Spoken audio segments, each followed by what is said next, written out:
ఏం నేనొక్కదాన్నేనా వాళ్ళు కూడా అంటూ అసలు విషయం బయట పెట్టేస్తుంది దీపిక.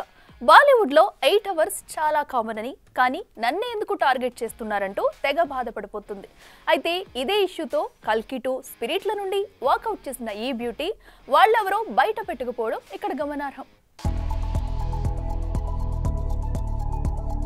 8 అవర్స్ ఈ 8 గంటలే ఇప్పుడు ఇండస్ట్రీలో గంటల డిస్కషన్ కి తెరతీస్తున్నాయి. కేవలం 8 గంటలే పని చేస్తానంటే ఆ 8 గంటలు మాకు సరిపోవంటూ దీపికాకి బై బై చెప్పింది కల్కి 2 టీం. ఇక గొంతెమ్మ కోరికలతో పాటు స్పిరిట్ నుండి తప్పుకోవడానికి ఇది ఓ కారణమే. మరో 8 అవర్స్ స్టార్ అంటూ దీపికాపై ఇండైరెక్ట్ కౌంటర్ వేసింది ఫరా ఖాన్. దీంతో దీపిక వర్కింగ్ అవర్స్ పై ఇబ్బడి ముబ్బడి చర్చకి తెరతీసింది సోషల్ మీడియా. దీంతో చాలా రోజులుగా మీడియాలో నలుగుతున్న ఈ ఇష్యూపై ఎట్టకేలికి ఓపెన్ అయిపోయింది దీపిక. నాకు ఇబ్బందిగా అనిపిస్తే ఏ ప్రాజెక్ట్ అయినా అంగీకరించను.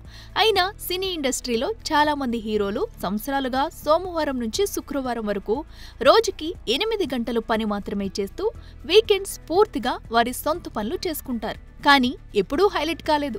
వారెవరో చెప్పలేను, కానీ నన్ను మాత్రమే టార్గెట్ చేస్తున్నారంటూ వాపోతుంది. న్యాయంగా పోరాటం చేసినందుకు ఇబ్బందులు ఎదుర్కొన్నారా అనే ప్రశ్నకు ఇలాంటి పరిస్థితులు నాకు కొత్త కావు.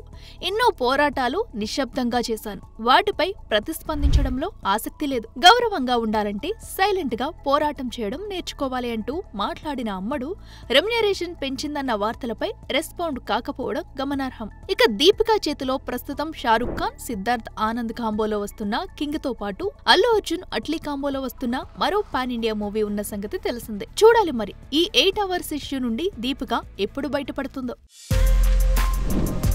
For more videos like this, subscribe Big TV channel.